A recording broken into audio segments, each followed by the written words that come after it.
Welcome back to Yashi Explains. Want to join the IIT Madras BS degree but don't know where to start? In the next few minutes, I'll explain the complete admission process.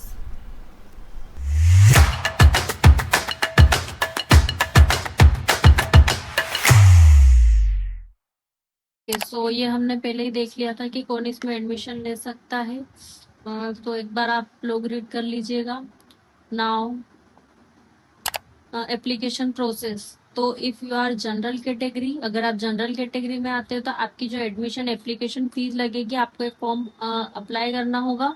तो उसमें आपकी fees लगेगी 4,000। अगर आप SC या ST से है तो 2,000।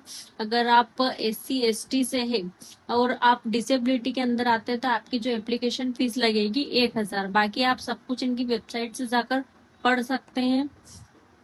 तो अगर आपका क्लियर हो जाता है तो आपका फाउंडेशन लेवल में एडमिशन होगा। आप रेगुलर एंट्री या जेई बेस्ड दोनों एंट्री से आप इसके अंदर एडमिशन ले सकते हैं।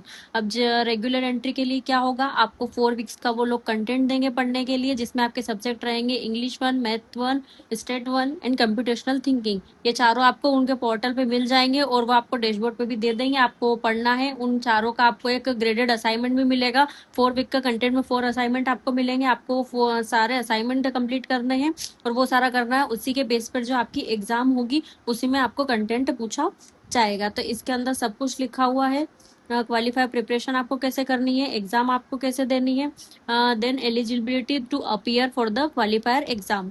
तो आपके मिनिमम एवरेज असाइनमेंट के कितने स्कोर होना चाहिए वो इसमें दिया हुआ है। जैसे अगर आप जनरल है तो आपके 40%, SC ST से है तो 30%, अगर आप 40% डिसेबिलिटी से आते हैं तो 30%, अगर आप OBC से आते हैं तो आपको 35% एवरेज असाइनमेंट में स्कोर करना होगा। देन द पासिंग क्राइटेरिया इसमें क्या है, तो मिनिमम आपको क्वालिफायर एग्जाम जो टोटल स्कोर होगा उसका कितना स्कोर लाना है एंड पर सब्जेक्ट का आपको कितना स्कोर लाना है वो भी इसके अंदर दिया हुआ है। तो आप जैसे जनरल है तो 40%, 50%, SC है 30 और 40, 40% डिसेबिलिटी है तो 30%, 40% एंड OBC है 35 एंड 45%। ओके, अगर आपने पास कर लिया क्वालिफायर एग्जाम तो आप फाउंडेशन लेवल में अपीयर हो सकते हैं।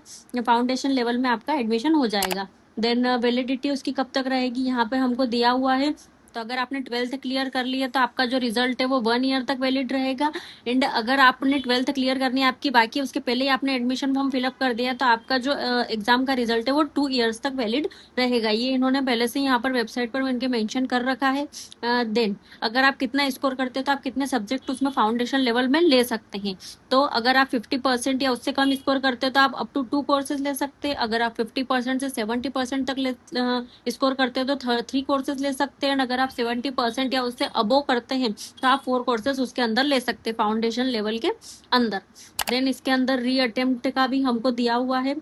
होता है कि अगर आपने क्वालिफायर एग्जाम तो दे दिए बट आपने क्वालिफायर एग्जाम आप क्लियर नहीं कर पाए या फिर आप अब्सेंट थे तो आप उसी टर्म के अंदर री अटेम्प्ट कर सकते हो। तो आपकी जो फीस है वो हाफ लगेगी। जैसे पिछले टाइम आपकी जो आपने एप्लीकेशन फॉर्म भरा था और जितनी आपकी फीस लगी थी उससे हाफ लगेगी। और अगर आप री अटेम्प्ट में अप्लाई ना करते हुए नेक्स्ट टर्म जो आती है उसमें अप्लाई करते हो तो आपकी जो फीस है वो फुल लगेगी। देन जेई बेस्ड एंट्री का इसमें तो आपको पता है कि जेई बेस्ड एंट्री कैसे लेना है। जेई की जो एग्जाम वगैरह होती है, जेई एडवांस आपको क्लियर करनी होगी। उसके बाद आपकी जो रैंक आएगी उस हिसाब से आपको एडमिशन लेना पड़ेगा।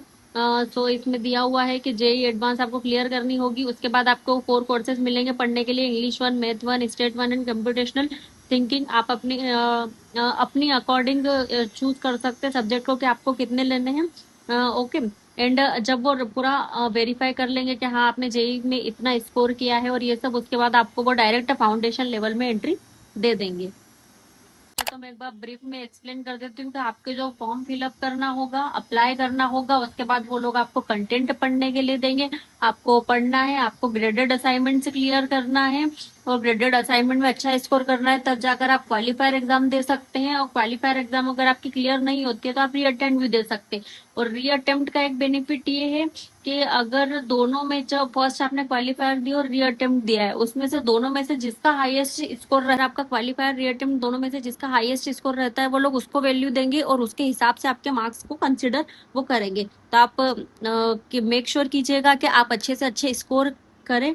एंड अगर आपको ये वीडियो थोड़ी सी भी हेल्पफुल लगी हो तो please subscribe my channel, like my video and stay tuned.